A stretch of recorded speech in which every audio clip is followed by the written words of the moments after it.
शंभरचा राडा वरसावी मगाशी पुरे एकत्र होत्या. मी म्हणतो एक एक गोल गोल करून एक एक तळाची गाई. ही तर हिनं एकात टाकले 3-3.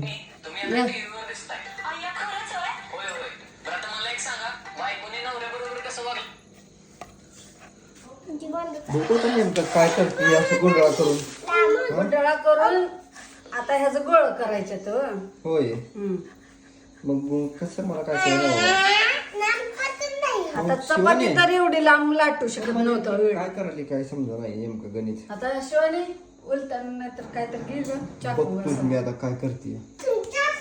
नवीन पदार्थ दिसायला मला काय नवीन नाही पुऱ्यात आहे त्या साध्या. शिवानी नाकाला मोठं गाणं बसली काय रे गाण्याला कुठलं बघा. छी आता उठ आता उठा उठा इथं. आता का असं करायचं आणि अशी पुरी लाटायची. अशी 3 ह्याची अशी पुरी लाटायची. बघूच